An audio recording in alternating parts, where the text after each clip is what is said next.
नमस्कार दोस्तों, मैं हेमनैन पंडित एक बार पुनः आप सभी का तेज क्लासेज में स्वागत करते हैं। आज का वीडियो जो है सो हमें बायोलॉजी सब्जेक्ट से लिए हैं और उसमें हम लास्ट चैप्टर लिए हैं प्राकृतिक संसाधन का प्रबंधन। इसमें आपका मोस्ट वीवीआई ऑब्जेक्टिव क्वेश्चन का हम अध्ययन कराएंगे, जो कि बहुत ही इम्पोर्टेंट है, जो इस बार क्लास 10वीं का एग्जाम देंगे। क्योंकि इसमें से आपको नहीं कम से कम, तो अगर इस चैप्टर से अगर क्वेश्चन पूछेगा तो इस 40 क्वेश्चन से आपको मिलेगा ही मिलेगा। क्योंकि अगर मान लीजिए 5 क्वेश्चन पूछा है लेकिन 5 क्वेश्चन इसमें से मिलेगा।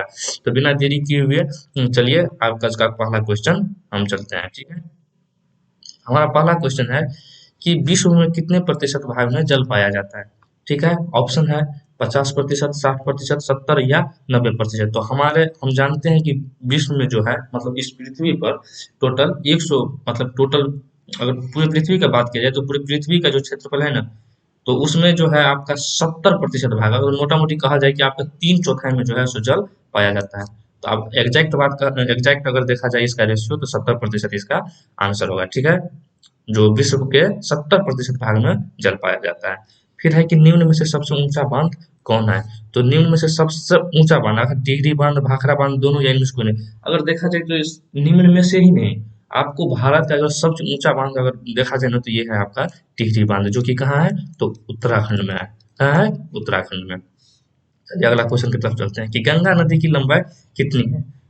लगभग ये सब सभी लगभग लगभग का दिया हुआ है, लेकिन अगर बात किया जाए ना कि गंगा नदी का एग्जैक्ट क्या है, तो आपका इसका 2525 किलोमीटर इसका भारत में लंबाई है। ठीक है, तो ये हो जाएगा लगभग 2500 किलोमीटर। अगला क्वेश्चन है कि टिहरी बांध का निर्माण किस प्रदेश में किया गया। यही क्वेश्चन कि आपका कहाँ है, तो यूपी अर्थात उत्तराखंड में। ठीक है, अगला क्वेश्चन है हमारा कि उभयलिंगी जंतु कौन नहीं है।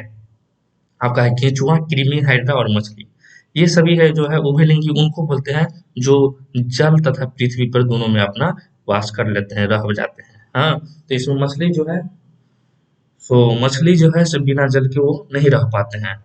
ठीक है, ये मछली जो है सो बिना जल के तड़पने लगता है, मर भी जाता है। ठीक है, अगला क्वेश्चन है कि प्राकृतिक चयन का सिद्धांत किसने दिया था। लेमार्क, अरस्तू, डार्विन या स्पेंसर। ठीक है, तो इसका आंसर जो होगा सो डार्विन हो जाएगा, क्योंकि डार्विन ही था जो प्राकृतिक चयन का सिद्धांत दिया था। ठीक है, अगला क्वेश्चन की तरफ चलते हैं कि प्रकृति में पाया जाने वाला सबसे महत्वपूर्ण अजैविक संसाधन निम्न में से कौन है। जल, वन, कोयला, पेट्रोलियम। ठीक है, तो ये जो है सो इसमें जल इसका आंसर जो है, क्योंकि प्रकृति में जल ही एक ऐसा अजैविक संसाधन है जो कि बहुत ही इम्पोर्टेंट है। ठीक है, अगला क्वेश्चन है कि 200 सेंटीमीटर से अधिक वर्षा वाले क्षेत्र को क्या कहते हैं। नम क्षेत्र, शुष्क क्षेत्र, अर्ध शुष्क क्षेत्र या मध्यम वर्षा क्षेत्र। ठीक है, तो इसका आंसर जो हो जाएगा सो आपका नम क्षेत्र हो जाएगा, क्योंकि 200 सेंटीमीटर से जहां ज्यादा वर्षा होती है उस क्षेत्र को हम क्या बोलते हैं, नम क्षेत्र। अगला क्वेश्चन है कि हिमाचल प्रदेश में स्थानीय सिंचाई की व्यवस्था को किस नाम से जाना जाता था। हिमाचल प्रदेश में स्थानीय सिंचाई व्यवस्था को किस नाम से जाना जाता है। तालाब, तालाब, कुंद, कुल, बंदिश और सुरंगम। ठीक है, तो इसका जो आंसर हो जाएगा आपका कुल के नाम से जाना जाता है। वहां पे सिंचाई की व्यवस्था को किस नाम से जाना जाता है, तो कुल के। ठीक है, उसके बाद है चिपको आंदोलन के अग्रणी नेता कौन थे। बहुत ही इंपॉर्टेंट क्वेश्चन है, बहुत ही इंपॉर्टेंट क्वेश्चन है। इस क्वेश्चन को आप याद ही रखिए। अब इतना बार पढ़े होंगे कि आपको ये ज्योग्राफी में भी क्वेश्चन पढ़ना था आपको, और इसमें भी है बायोलॉजी में जो प्राकृतिक संसाधन का प्रबंधन चैप्टर है उसमें भी है ये क्वेश्चन आपका। ये बहुत ही इंपॉर्टेंट क्वेश्चन है, अगर इसमें नहीं पूछा था आपको, हाँ ज्योग्राफी वाले सेशन, ज्योग्राफी वाले जो होगा सोशल साइंस का एग्जाम, उसमें भी पूछ सकता है। ठीक है, तो चिपको आंदोलन का अग्रणी नेता कौन थे, तो इसका आंसर हो जाएगा सुंदरलाल बहुगुणा। ठीक है, उसके बाद है अगला क्वेश्चन, जैव निम्नीकरण अपशिष्ट निम्न में से कौन है। मूल, मलमूत्र, वाहित मल, पेड़ पौधे के मृत शरीर या इनमें से सही। तो ये जो हो जाएगा आपका निम्नीकरण अपशिष्ट जो है जैव निम्नीकरण, इनमें से सभी हो जाएगा। मलमूत्र भी हो जाएगा, वाहित मल भी, और पेड़ पौधे का मृत शरीर भी हो जाएगा। ठीक है, अगला क्वेश्चन देखते हैं कि जैव अनिम्नीकरण अपशिष्ट निम्न में से कौन है। सीसा, आर्सेनिक, रेडियोधर्मी पदार्थ और इनमें से सभी। ठीक है, तो ये भी इसमें इनमें से सभी हो जाएगा। जैव अनिम्नीकरण अपशिष्ट निम्न में से कौन है, तो सीसा भी है, आर्सेनिक भी है और रेडियोधर्मी पदार्थ भी है। जल दिवस कब मनाया जाता है। आपको 23 मार्च को जल दिवस मनाया जाता है। ठीक है, उसके बाद है कि कोलीफॉर्म मनुष्य के शरीर में कहाँ पाया जाता है। कोलीफॉर्म मनुष्य के शरीर में कहाँ पाया जाता है। आंत में, वृक्क में, गुद्दा द्वार और या यकृत में। ठीक है, तो इसका आंसर जो हो जाएगा सो आंत में हो जाएगा। ठीक है, इसको अंग्रेजी में बोलते हैं इंटेस्टाइन। हाँ, तो कोलिफॉर्म जो मनुष्य कहाँ पाया जाता है, आंत में पाया जाता है। उसके बाद हो गया ये, भारत सरकार ने बांध संरक्षण योजना कब प्रारंभ की थी, 1985, 70, 66 या 67। ठीक है, इसका आंसर जो हो जाएगा 1970 ईस्वी में इसका आंसर हो जाएगा 1970 ईस्वी में भारत सरकार ने बांध संरक्षण योजना प्रारंभ की थी।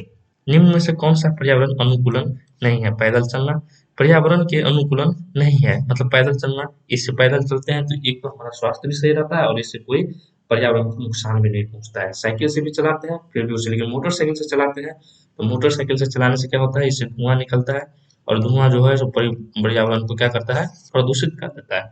इसलिए पर्यावरण के अनुकूल कौन नहीं है, तो मोटरसाइकिल से चलाना। रहा है, निम्न में कौन गंगा प्रदूषण के लिए उत्तरदायी नहीं है, गंगा में मछली पालना, गंगा में कपड़ों को धोना, गंगा में अधजल शव को बहाना, गंगा में रासायनिक अवशिष्ट। ये तीनों जो है सिर्फ उत्तरदायी है, क्योंकि गंगा में कपड़ा धोते हैं तो गंदा होता है, गंगा गंदा हो जाएगा। अधजल शव को बहाने से भी ये गंदा हो जाता है। रासायनिक अपशिष्ट उत्सर्जन जो होता है, हाँ, ये भी आपका क्या होता है कि गंगा को प्रदूषित करने के लिए सबसे ज्यादा जिम्मेवार तो यही है।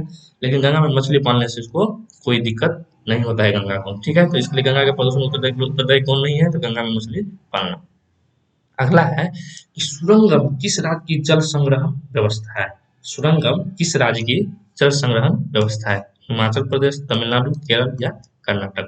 ठीक है, तो इसका आंसर जो हो जाएगा सबका केरल होगा। केरल में जो जल संग्रहण की व्यवस्था है उसे हम क्या कहते हैं, सुरंगम। ठीक है, आपका क्वेश्चन ऐसे भी पूछ सकता है, हाँ, कि निम्न में से केरल, आपको चार ऑप्शन दिया जाएगा और पूछ रहा है कि केरल में जो जल संग्रहण की व्यवस्था है उसे हम क्या कहते हैं, तो आपको याद रखना पड़ेगा ये भी कि सुरंगम। ठीक है, अगर आपको जानिए कर्नाटक में जल संग्रहण को क्या कहा जाता है, सुरंगम तो आपको जानते हैं, सुरंगम किसको बोला जाता है, केरल को। ठीक है, सुरंगम कहाँ का है, तो केरल का।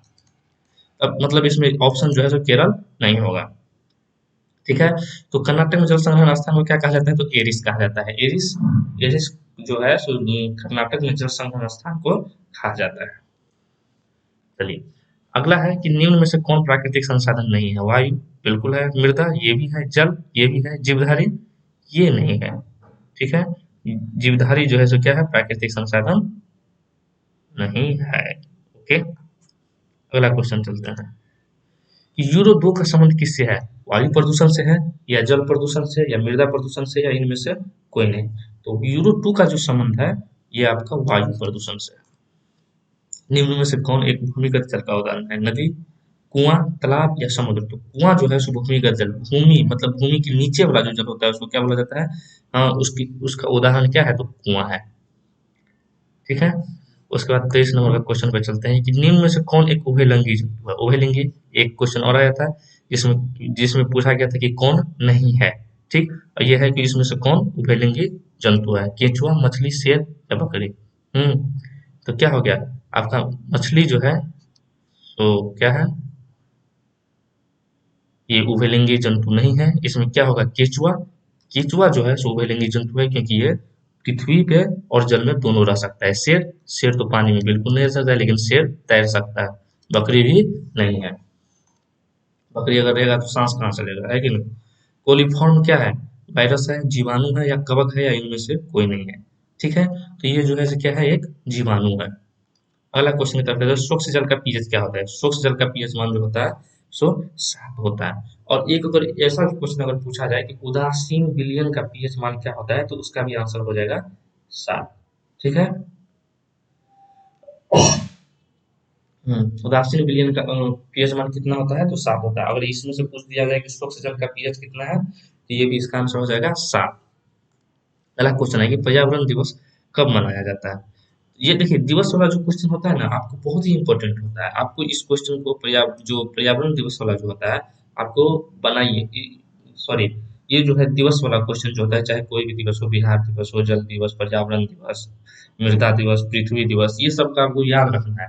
क्योंकि ये इन सब से क्वेश्चन अगर आप सिर्फ 10वां में ही नहीं काम देगा आपको, अगर आप आगे कंपटीशन की तैयारी करते हैं तो यहाँ पे आपको ये काम दे सकता है। ठीक है, तो पर्यावरण दिवस कब दिन मनाया जाता है, तो 5 जून को। ठीक है, उसके बाद है कि गंगा कार्य योजना किस वर्ष प्रारंभ हुई थी, गंगा कार्य योजना किस वर्ष प्रारंभ हुई थी, 1980, 85, 90 या 95। ठीक है। तो ये जो है 1985 में गंगा का कार्य योजना जो है सो प्रारंभ हुई थी। चिपको आंदोलन किस वर्ष में प्रारंभ हुआ? चिपको आंदोलन का कौन था इसका? सुंदरलाल बहुगुणा। सुंदरलाल बहुगुणा जो था सो इसका अग्रणी नेता थे। ठीक है। लेकिन ये कब प्रारंभ हुआ था? 70, 80 या 85 या 90 में? ठीक है। तो आपका आंसर हो जाएगा 70। 1970 में हाँ इसको शुरुआत किया गया था, प्रारंभ हुआ था। सरदार सरोवर बांध किस नदी पर निर्मित हुआ है? सरदार सरोवर बांध किस नदी पर निर्मित हुआ है? यमुना, गंगा, नर्मदा या ताप्ती? ठीक है। तो ये जो है नर्मदा नदी साउथ में है। हाँ, नर्मदा और ताप्ती दोनों। नर्मदा और ताप्ती आप जब भी पढ़िएगा तो नर्मदा और ताप्ती के नाम से पढ़िएगा। तो ये जो है सो आपका सरदार सरोवर बांध किस नदी पर निर्मित हुआ है? तो आपका नर्मदा नदी पे है। ठीक है।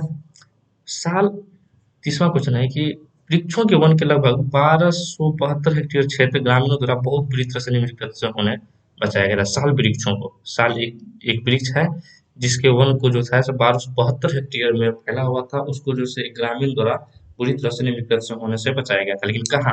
मैदानापुर या गढ़वाल में या टिहरी गांव या इटारसी में? तो ये घटना जो हुआ था सो आपको मिदनापुर में हुआ था। ठीक है। अगला क्वेश्चन है कि वनों के संरक्षण के लिए निम्न में से किस प्रक्रियाओं को नियंत्रित करने की आवश्यकता है? पेड़ों की अंधाधुंध कटाई, अतिचारण, खनन या ये सभी? ठीक है। तो ये सभी जो है सो आपको वनों के संरक्षण के लिए इस सब पे क्या करना है कि नियंत्रित करने की जरूरत है। मतलब इसको भी आपको अंधाधुंध कटाई नहीं करना चाहिए, अतिचारण भी नहीं करना चाहिए और इसका उपयोग भी बिल्कुल नहीं करना चाहिए। वे पदार्थ मान बहुत कम उपयोग करना चाहिए। वे पदार्थ जो जैविक प्रक्रम द्वारा अपघटित हो जाते हैं क्या कहलाते हैं? जैव निम्नीकरणीय, अजैविक कारक या अक्रिय या पर्यावरण? ठीक है। तो ये जो है आपको जैव निम्नीकरणीय कहलाते हैं। जो आपको जैविक प्रक्रम द्वारा क्या हो जाता है? अपघटित, मतलब इसका नाश हो जाता है, तो क्या कहलाता है? जैव निम्नीकरणीय। अगला क्वेश्चन है कि पर्यावरण को बचाने के लिए 3 प्रकार के आर का प्रयोग किया जाता है। R R R. ठीक। तो इसका क्या अर्थ होता है? तो आपका रिड्यूस, रिसाइकल और रीयूज। ठीक है। इसको उपयोग करें, फिर से उसको पुनः उसमें लगाए और फिर से इसको यूज करें। तो आपका 33 का ये आंसर हो जाएगा। जैव विविधता के विशिष्ट हॉटस्पॉट्स स्थल क्या कहलाते हैं? विशिष्ट स्थल क्या कहलाते हैं? जंगल, वन, जंतु या तावा? ठीक है। ये बहुत ही इंपॉर्टेंट क्वेश्चन है। इसको जो क्या कहलाता है? वन कहलाता है, क्योंकि जैव विविधता का जो विशिष्ट स्थल होता है, जैव विविधता मतलब क्या? वहां पे आपको वन एक ऐसा जगह है जहाँ पे आपको आप कोई पूछेगा कि वन और जंगल में क्या फर्क होता है, ये आपको उस बैच में आपको बताएंगे जब इसका हम क्लास लेंगे। ठीक है। तो वन जिसका आंसर सही हो जाएगा। ठीक है। अगला है कि अमृता देवी बिश्नोई का संबंध किस वृक्ष के संरक्षण से है? खेजड़ी, आम, जामुन या पीपल? ठीक है। तो अमृता देवी बिश्नोई जो है सो ये खेजड़ी के वृक्ष के संरक्षण से है। खेजड़ी के बारे में हम आपको एक बात बता दें कि खेजड़ी जो है सो इसका वैज्ञानिक नाम प्रोसोपिस प्रोसोपिस सिनेरिया है, जो कि घाप के नाम से भी जाना जाता है। यह मटर के फैमिली का है जिसमें आपको फूल हाँ सब लगा रहता है। यह जो है संयुक्त राज्य अमीरात, आप यूएई का नाम सुने होंगे। आपका आईसीसीसी का जो हेडक्वार्टर है ये यही है। हाँ, यूएई में यूएई का जो है ये आपका नेशनल ट्री है। ठीक है। नेशनल ट्री है वहाँ का। वहाँ उसका नाम कहा जाता है इसको घाप। इसको घाप कहा जाता है। फिर अगर आप इंडिया आते हैं तो इंडिया में जो है राजस्थान का, हाँ, राजस्थान में इसको बोला जाता है खेजड़ी। क्या बोला जाता है? खेजड़ी। यह राजस्थान का क्या है? राजकीय वृक्ष है, स्टेट ट्री है। ठीक है। राजकीय वृक्ष है। और उत्तर प्रदेश में आप चल जाते हैं तो उस उत्तर प्रदेश में इसका नाम पड़ जाता है यूपी में क्या? छोकरा। छोकारा। छोकारा आपको पाया जाता है। ठीक है। आपको तेलंगाना में है, तेलंगाना में आपका तेलंगाना जिसकी राजधानी हैदराबाद है, नया नया राज्य है। हाँ, तो तेलंगाना को जो है इसमें जम्मी कहा जाता है। इस वृक्ष को एक ही वृक्ष है जिसका नाम अलग अलग जगह है। तो ये आपका बहुत ही इंपॉर्टेंट क्वेश्चन है। ये थी जानकारी जो मैंने कर दी जनहित में जारी। अब है आपकी जिम्मेदारी चैनल को सब्सक्राइब हमारी। बहुत अच्छा। चलिए अगला क्वेश्चन पे चलते हैं। प्राकृतिक जल मार्ग पर जो डैम कंक्रीट अथवा छोटे कंकड़ से बनाए जाते हैं उन्हें क्या कहा जाता है? प्राकृतिक जल मार्ग पर जो डैम कंक्रीट अथवा छोटे कंकड़ से बनाए जाते हैं उन्हें क्या कहते हैं? डैम, चेक डैम, बांध या प्रपात? तो उन्हें हम क्या कहेंगे? प्रपात। ठीक है। अगला क्वेश्चन की तरफ चलते हैं कि कोयला तथा पेट्रोलियम परंपरागत ईंधन है जो किसके परिवर्तन के कारण उत्पन्न हुई? केवल प्राणियों के मृत शरीरों द्वारा, केवल वनस्पतियों के मृत शरीरों द्वारा, सागरीय प्राणियों के मृत शरीरों द्वारा, या उपरोक्त सभी? तो इसका आंसर हो जाएगा उपरोक्त सभी। ठीक है, 38 क्वेश्चन की तरफ चलते हैं। निम्न में से प्राकृतिक संसाधन कौन है? मृदा, जल, वन या ये सभी? ये सभी जो है सो प्राकृतिक संसाधन के उदाहरण है। निम्न संसाधनों में से किन्हें संपोषित रूप में से उपयोग करने की आवश्यकता है? कोयला, पेट्रोलियम, वन या उपर्युक्त सभी? तो आपको इन सभी का हाँ इसको यूज करने की जरूरत है। लास्ट क्वेश्चन है कि उभयलिंगी जंतु कौन नहीं है? केंचुआ, कृमि, हाइड्रा या मछली? तो आपको इसमें जो है इसका आंसर क्या हो जाएगा? ये जो मछली जो है सो उभयलिंगी जंतु नहीं है, बाद बाकी ये आपको भूमि पर भी और जल पर भी पाया जाता है। ठीक, लेकिन मछली जो है सो सिर्फ और सिर्फ जल में पाया जाता है। तो चलिए आज का सेशन यही खत्म होता है। आपको फिर एक नए वीडियो में हम मिलते हैं, तब तक के लिए धन्यवाद।